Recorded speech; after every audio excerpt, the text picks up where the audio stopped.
तुम जो छोड़ो बाह तो कौन लगाए पार। तुम जो छोड़ो बाह तो कौन लगाए पार। रूह कल्याण की खातिर ही तुमने लिया अवतार। तव चरणन मम वंदना स्वीकार करो महाराज। तव चरणन मम वंदना स्वीकार करो महाराज।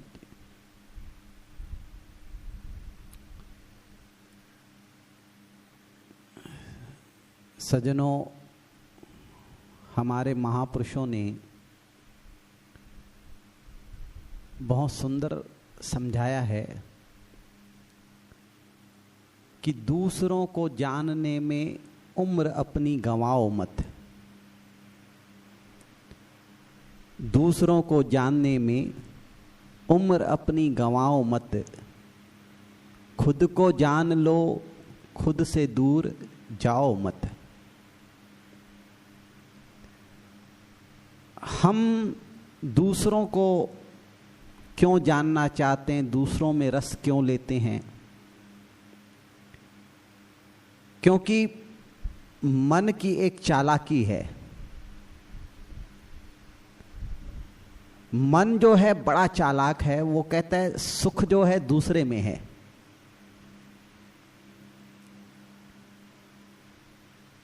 तो हमेशा ही हम सुख सोचते हैं कि जब भी मुझे सुख मिला तो ऐसा लगता है कि दूसरे से मिला।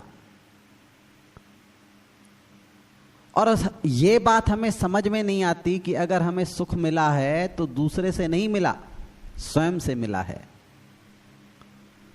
लेकिन हमें क्या लगता है कि सुख दिया तो दूसरे ने दिया और दुख दिया तो दूसरे ने दिया।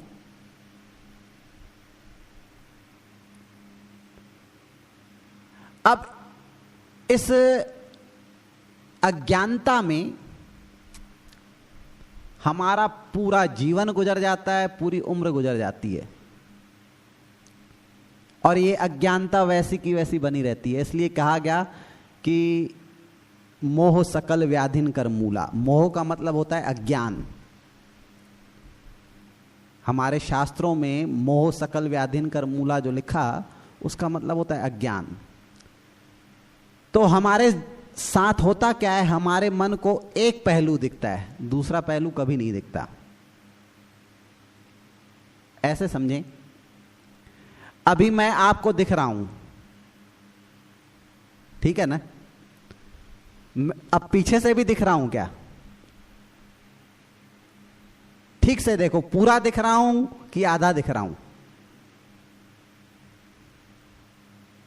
आधा पक्का ना? ये तो मैंने बता दिया, और नहीं बताता तो आप कहते पूरा ही दिख रहे हो। ये तो मैंने पहले बता दिया कि मैंने पीछे से नहीं दिख रहे हो। अगर मैं कहता कि पूरा दिख रहा हूं कि आधा, आप कहते पूरा दिख रहे हो। अब ऐसे ही एक सिक्का पकड़ ली, मैं किसी भी तरफ करूं, हमेशा सिक्का दोनों तरफ दिखता है क्या? हमेशा एक तरफ दिखता है। कोई भी चीज हमें पूरी कभी नहीं दिखती, ये याद रखना। लेकिन हम क्या कहते हैं, हमें पूरी दिखती है। तो ये इसे क्या कहेंगे कि अज्ञान। सरल शब्दों में इसे अज्ञान कहा गया कि ये हमें समझ में बात नहीं आती कि कोई भी चीज हमें पूरी नहीं दिखती। जब तक के पूरी नहीं दिखती, आधी चीज दिखेगी। आप कैसे डिफाइन करोगे उस चीज के बारे में, कैसे समझोगे आप? तो ऐसे ही मन का क्या स्वभाव है, आधी चीज दिखाता है हमें। आधी चीज क्या दिखाता है? वो कहता है सुख जो है बाहर है, ये आधा दिखाता है। वो कहता है दुख जो है बाहर है। पर आप जब भी फूल को पकड़ोगे तो नीचे कांटा होता ही है, सुख को पकड़ोगे तो दुख होता ही है। हम सोचते हैं कि सुख मिल जाए, सुख मिल जाए, सुख मिल जाए, तो आधी चीज देख रहे हैं। ये नहीं देखते कि दिन होगा तो रात अपने आप होगी, दिन के साथ रात लगी हुई है। मतलब सुख अगर पकड़ोगे तो दुख अपने आप आ गया आपके पास। थोड़ा इन चीजों पर विचार करना पड़ता है। इसे कहते हैं स्वयं को जानना। जब तक के कोशिश नहीं करोगे तब तक के इन बातों को समझ नहीं पाओगे। जैसे मैंने क्या कहा कि हम पूरी उम्र कितनी अज्ञानता में गुजारते हैं कि सुख हमेशा बाहर से आ रहा है। एक बार क्या हुआ कि एक व्यक्ति शराब पी करके अपने घर पहुंचा तो ताला खोलने लगा। अब ताला जो खोलने लगा तो चाबी ताले में जा ही नहीं रही थी, क्योंकि आपको पता होगा कि जो शराबी व्यक्ति होता है उसे कभी भी वो चीज गौर से दिखती नहीं है, हमेशा दो दिखती है। बहुत कोशिश की कि चाबी जाए, ताला खुले, नहीं खुला। तो इतने में एक व्यक्ति आया, उसको देखा तो समझ गया बात। वो कहने लगा कि भाई साहब मैं आपकी कुछ मदद करूं, मैं ताले में चाबी लगा के दूं। वो कहने लगा भाई देखो, ताले में चाबी तो मैं भी लगा सकता हूं, अगर आपको कुछ मदद करनी है तो इस मकान को पकड़ो, ये मकान हिल रहा है। अब उसे ये नहीं समझ में आ रहा था कि हिल मकान नहीं रहा, ताला नहीं हिल रहा, हिल तो मैं रहा हूं, इसलिए ये मकान हिलता हुआ नजर आ रहा है। एक व्यक्ति तो और ऐसा ही शराब पी करके निकला, एक पेड़ से जाके टकरा गया। जैसे ही टकराया तो उसे वो सोचने लगा अरे मेरे से बड़ी गलती हो गई, यहां तो दो पेड़ हैं और दो पेड़ के बीच में एक रास्ता है। अब उसे दो पेड़ नजर आने लगे, सोचने लगा इसलिए टकरा गया। फिर अब दोनों पेड़ों के बीच से जाने लगा, तो जैसे ही फिर पीछे होके फिर जाने लगा, फिर टकरा गया। सोचने लगा कि रास्ता है कहां, क्यों नहीं दिख रहा। तो यही हमारे साथ है, हम भी संसार में देखो बार बार टकरा रहे हैं। हमारे साथ भी यही समस्या है। हमारे जीवन में जो टकरा रहे हैं, उलझनें पैदा हो रही हैं, समस्याएं पैदा हो रही हैं, हमें रास्ता सूझ ही नहीं रहा है, समझ में नहीं आता कौन सही कौन गलत, कौन सुख दे रहा है कौन दुख दे रहा है, समझ में कहां आता है। हमें क्या लगता है कि हमें सुख अपने बच्चों से मिल रहा है, बच्चों को लगता है पिता से मिल रहा है, पिता को लगता है कि पत्नी से मिल रहा है, पत्नी को लगता है पति से मिल रहा है। और दुख भी ऐसा ही लगता है कि बच्चों से दुख मिल रहा है, फिर कभी लगता है पत्नी से दुख मिल रहा है, कभी लगता है रिश्तेदारों से दुख मिल रहा है, कभी लगता है मित्रों से दुख मिल रहा है। इसी उलझन में पूरा उलझे हुए हैं। और ये इतनी बारीकी उलझन है,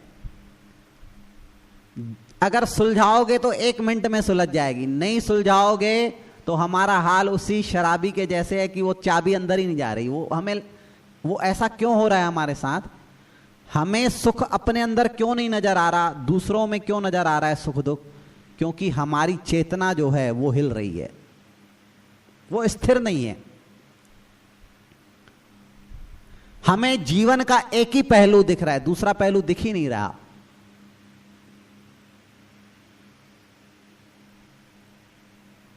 तो दूसरा पहलू देखने के लिए हमें क्या करना चाहिए?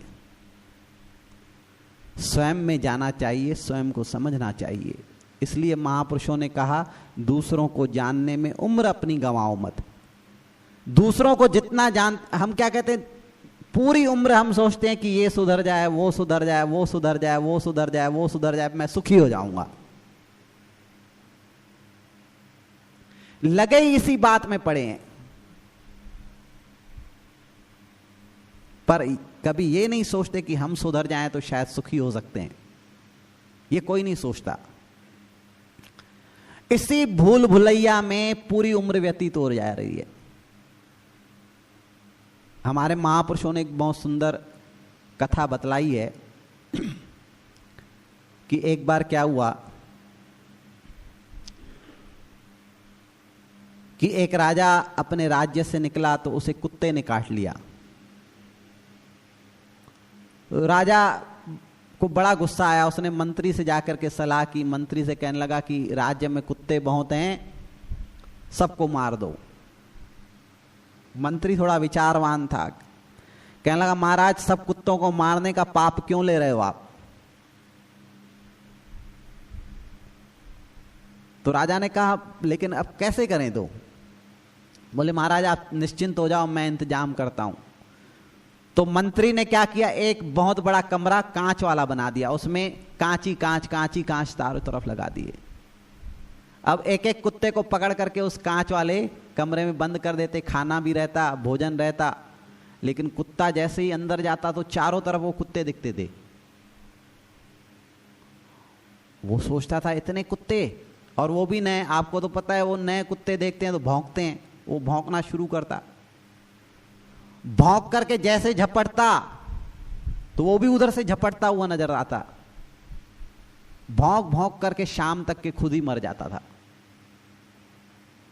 ऐसे नित्य प्रति करते, एक कुत्ते को पकड़ते, उसमें डाल देते, डेली एक कुत्ता शाम को खत्म। राज्य के सारे कुत्ते मर गए। एक संत के पास कुत्ता था। अब जाकर के मंत्री वजीरों ने, सिपाहियों ने उस कुत्ते को भी लेके पकड़ के लाना चाहते थे। तो संत ने पूछा क्या बात है, क्यों लेके जा रहे हो? तो उन्होंने सारी बात बताई कि राजा कहता है कि राज्य में एक भी कुत्ता ना हो। तो संत ने कहा कि ठीक है, आप एक काम करो, मुझे एक दिन की मोहलत दो। संत ने उस कुत्ते को उसके गले में एक माला डाल दी और उसे सारा दिन उसे सिखाया कि भौंकना नहीं है। उसके सामने आईना रख देते, वो भी भौंकता था पहले, आईना देखता, दूसरा कुत्ता देखता, भौंकता, क्योंकि आदत जो है।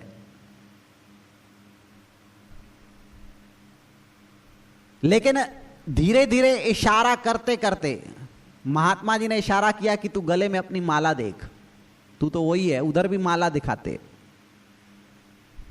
कि देख दूसरा नहीं है, वही है। उसे समझाने लगे। आखिर कुत्ता समझ गया। जब समझ गया, एक दो दिन में जब वो लेने आए तो उन्होंने दे दिया। अब कुत्ते को भी उसी कमरे में डाला गया, लेकिन और खाने पीने का सामान था। पहले तो वो कुत्ता चारों तरफ ऐसे कुत्ते देख करके भौंका, ऐसी बात नहीं है कि नहीं भौंका, वो भी भौंका, दौड़ा, झपटा, लेकिन बात में फिर समझ में आ गई कि ये माला जो है वो तो उधर भी है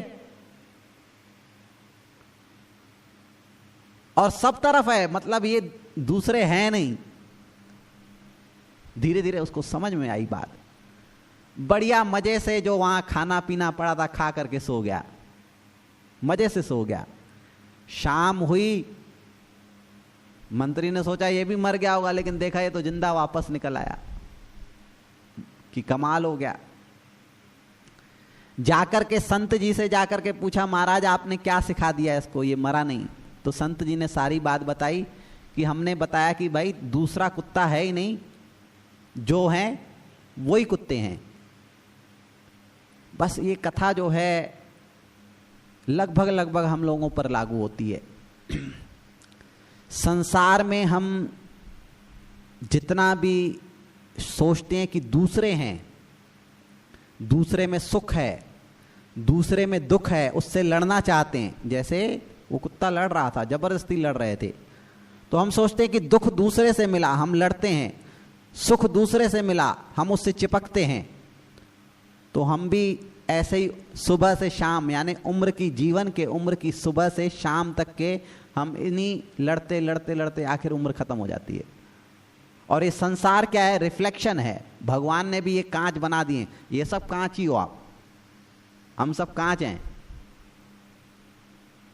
ये सब रिफ्लेक्शन नजर आ रहा है। इसी में समझना है। इसी बात को गहरे तरीके से जब समझ गए तो दोनों पहलू समझ गए। जब देखो होता क्या है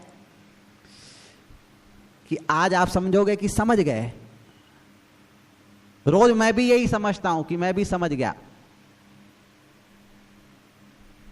आपको समझाने के बहाने मैं खुद को समझाता हूं। ये बात आपको नहीं समझा रहा हूं, मैं स्वयं को समझाता हूं कि तू इतना समझ गया है फिर भी क्यों उलझता है। आखिर इतनी गहरी बातें सुनने के बाद फिर उलझते क्यों हैं हम? फिर क्यों उसी सुख में उसी दुख में बार बार उलझते हैं? तो थोड़ा इस कथा में थोड़ा गहरा ध्यान देना कि कुत्ता जो था जिसको महात्मा जी ने ज्ञान दिया, वो भी झपटा पहले, वो भी भौंका, लेकिन उसको थोड़ा समझने में टाइम लगा। तो हमें भी समझने में टाइम लगे, लेकिन एक बार समझ तो जाएं। समझने में थोड़ा टाइम लगेगा, लेकिन समझें। इस बात को बार बार समझाएं स्वयं को कि संसार नहीं हिल रहा, हिल तो मैं रहा हूं,